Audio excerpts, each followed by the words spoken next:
Thank you for giving me this chance to speak the effects of the mobile. So my name is Akib. Today I am going to tell you the effects of the mobile in your lives.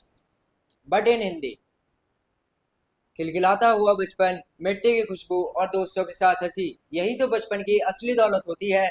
लेकिन आज इसे यंत्रीकरण ने खेल लिया है और हम सब चुपचाप खड़े होकर देख रहे हैं। मोबाइल फोन ने आज बच्चों को कैद कर लिया है।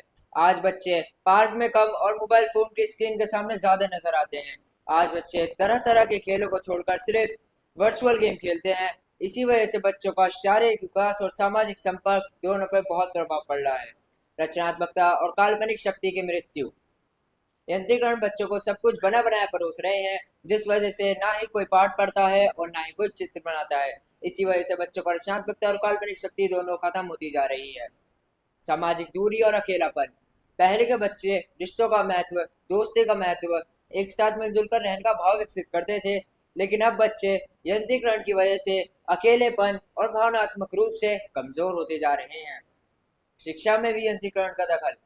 Online class, digital learning, robotics बच्चों को कहीं ना कहीं कुछ सिखा तो रही है, लेकिन मान्य, अनुशासन, मूल्य जैसी भावनाएं कहीं दिल से छूटी जा रही हैं, जिन्हें हमें अब वापस लाना ही होगा। सेहत पर प्रभाव। ज्यादा देर तक यंत्रीकरण की स्क्रीन के सामने रहने की वजह से बच्चे मोटापे, पीठ दर्द, आंखों में कमजोरी, नींद की कमी जैसी बीमारियों से गुजर रहे हैं, जो उनके साथ दिन पे दिन बढ़ती ही जा रही है।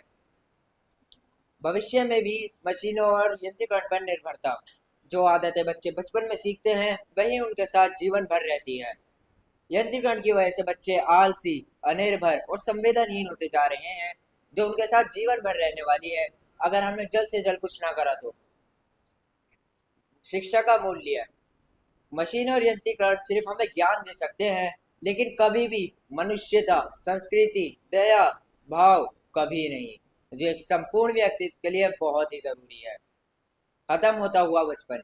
ना गुल्ली डंडा, ना लुका छुपी, आज के बच्चे इन खेलों को तो नाम तक नहीं जानते। जो बचपन पहले कहीं मिट्टी में पना करता था, आज वह मशीनों की धूल में जाके दब गया है। मशीनें सिर्फ काम कर सकती हैं, लेकिन कभी जीवन नहीं जी सकती। अगर हमें बच्चों का बचपन बचाना है तो मशीनों पर नियंत्रण करना ही होगा। अंत में मैं यही कहना चाहूंगा, बचपन सिर्फ एक बार आता है, दोबारा कभी नहीं आता। इस बचपन को हम मशीन और यंत्रीकरण के हवाले कभी नहीं कर सकते। धन्यवाद।